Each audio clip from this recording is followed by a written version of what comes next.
Assalamualaikum warahmatullahi wabarakatuh. Ustazah, saya Mirza Mudaman Tokano dari kelas 5C. Ini adalah video tema 7 saya, di mana saya akan membahas tentang energi panas bumi dan energi panas matahari. Mari kita mulai. Energi panas matahari. Energi panas matahari adalah energi yang dihasilkan dari pancaran panas sinar matahari. Matahari memiliki beberapa lapisan, antara lain lapisan matahari terdiri dari 1. Zona radiatif. Lapisan dalam kedua matahari memiliki suhu sekitar 7 juta derajat Fahrenheit, berfungsi sebagai saluran untuk semua energi yang dilepaskan oleh inti. Zona konvektif, bagian yang mengisi sekitar 30% radius matahari, di mana di dalamnya terkandung arus konveksi guna membawa energi matahari ke bagian lapisan atmosfer bumi. Inti matahari atau core, bagian matahari yang mempunyai suhu sekitar 15 juta derajat Celcius. Korona, bagian paling luar dari atmosfer matahari yang cirinya rendahnya massa, jenis, dan tingginya temperatur. Fotosfer. Fotosfer adalah bagian permukaan matahari. Suhunya mencapai 16.000 derajat Celcius dan tebalnya mencapai 500 km. Kromosfer, lapisan di atas fotosfer dan tebalnya mencapai 16.000 km. Suhunya mencapai 9.800 derajat Celcius. Bentuknya seperti gelang merah yang mengelilingi bulan pada saat gerhana matahari total. Ustazah, ini adalah poster saya tentang energi panas matahari. Manfaat energi panas matahari: 1. Pembangkit listrik tenaga surya. 2. Sumber cahaya. 3. Sumber vitamin D. 4. Mencegah kanker. 5. Menyembuhkan penyakit kulit. 6. Membuat bahagia. 7. Mengurangi risiko depresi. 8. Menurunkan berat badan. 9. Meningkatkan imun tubuh. 10. Menyehatkan kulit. 11. Menurunkan tekanan darah. 12. Meningkatkan kualitas tidur. Dan yang terakhir, mengeringkan pakaian. Sekarang kita masuk ke dampak negatif pemanfaatan energi matahari. 1. Dikarenakan sinar UV pada sinar matahari dapat merusak kornea mata, sehingga menyebabkan penglihatan menjadi buram. Paparan sinar matahari berlebihan juga bisa menyebabkan gangguan mata lainnya seperti katarak, degenerasi makula, dan kanker mata melanoma. 2. Dampak negatif dari panel surya, yaitu bahan dari panel surya sendiri yang mengandung bahan kimia yang berbahaya, yang jika dibuang sembarangan dapat mencemari lingkungan sekitar. Sedangkan penjelasan Al-Quran tentang matahari adalah sebagai berikut. Dalam surat Al-An'am ayat 96 mengenai matahari sebagai perhitungan, dia menyingsingkan pagi dan menjadikan malam untuk beristirahat dan menjadikan matahari dan bulan untuk perhitungan. Sains menjelaskan bahwa matahari sebagai sumber cahaya terbesar bagi bumi dapat menghasilkan energinya sendiri. Hal ini dijelaskan dalam Al-Quran bahwa matahari dideskripsikan sebagai siraj dan dia, yang berarti sinar matahari bersumber dari dirinya sendiri sebagai pusat tata surya, sebagai tanda kekuasaan Allah Subhanahu wa Ta'ala, sebagai petunjuk waktu sholat, sebagai petunjuk bayang-bayang, dan sebagai sumber cahaya. Sekarang kita masuk ke pembahasan saya tentang energi panas bumi. Energi panas bumi adalah sumber energi panas yang terkandung di dalam air panas, uap air, serta batuan bersama mineral ikutan dan gas lainnya yang secara genetik tidak dapat dipisahkan dalam suatu sistem panas bumi. Lapisan struktur bumi. Selimut bumi atau mantel adalah lapisan yang berada di antara kerak dan inti luar. Inti bumi dalam.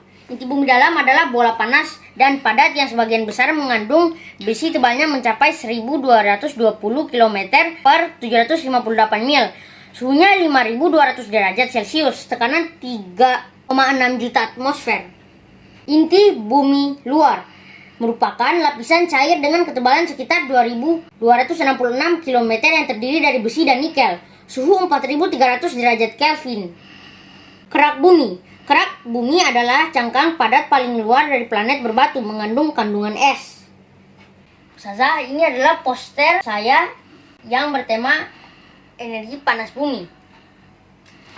Manfaat energi panas bumi: 1. Pembangkit listrik tenaga uap atau panas bumi. 2. Memproduksi air panas. 3. Sebagai destinasi wisata. 4. Menggerakkan turbin generator listrik. Cara melestarikan panas bumi adalah dengan cara menjaga lingkungan dan menghemat pemakaian listrik. Sekarang efek penggunaan energi panas bumi. 1. Menghasilkan limbah bahan beracun dan berbahaya.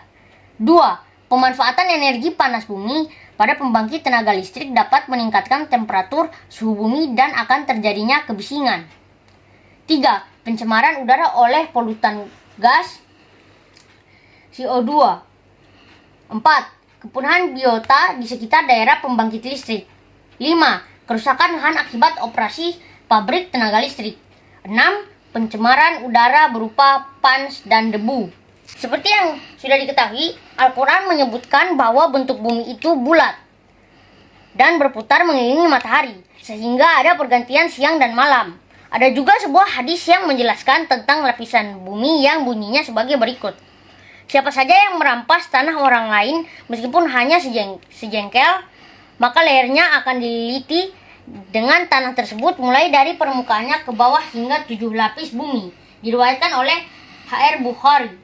Ustazah, inti video saya kali ini tentang pengaruh energi panas pada perubahan suhu dan wujud benda dalam proses pembuatan permen agar-agar.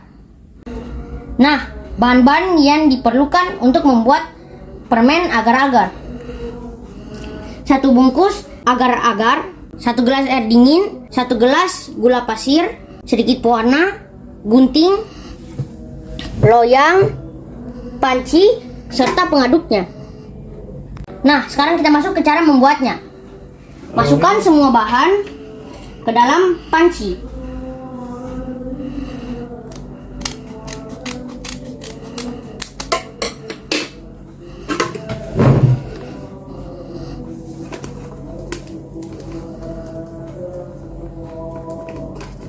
Lalu campur menjadi satu.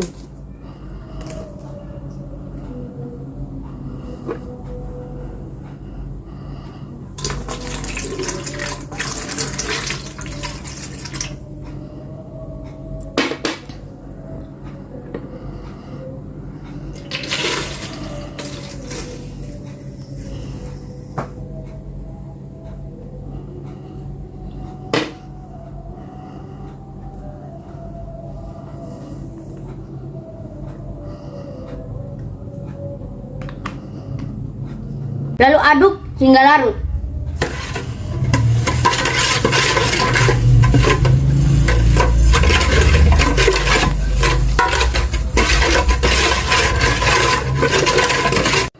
Nah, setelah tercampur rata, rebus hingga mendidih sambil tetap terus diaduk.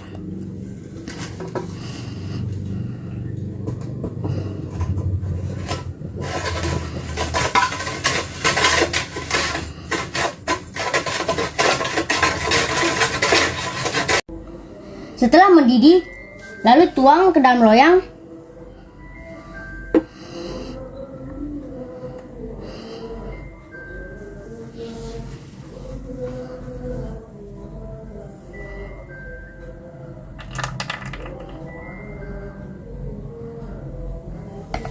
Lalu tunggu beberapa jam hingga mengeras.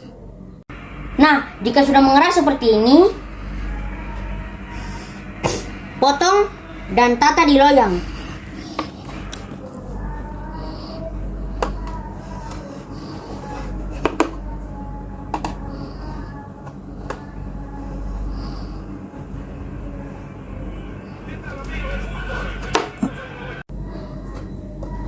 Potong seperti dadu kecil.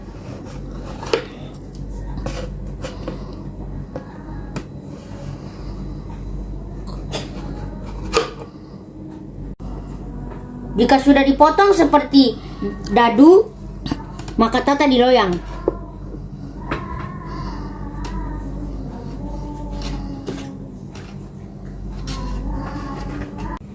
Setelah ditata di loyang, tutup dengan kain tipis, lalu jemur di bawah panas matahari.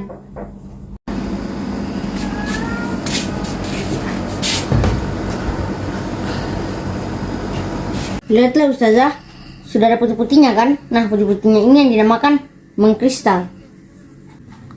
Kesimpulannya, 1. Pada saat kompor dinyalakan, permen puding mendidih. Peristiwa ini disebut perpindahan dengan cara konveksi.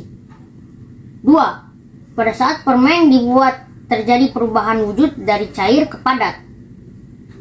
3. Pada proses penjemuran permen membutuhkan energi panas matahari, terjadi perubahan wujud, penyusutan pada permen, dan setelah permen menyusut dan terjadi pengkristalan kering. Demikianlah video saya kali ini. Kurang dan lebihnya mohon dimaafkan. Wassalamualaikum warahmatullahi wabarakatuh.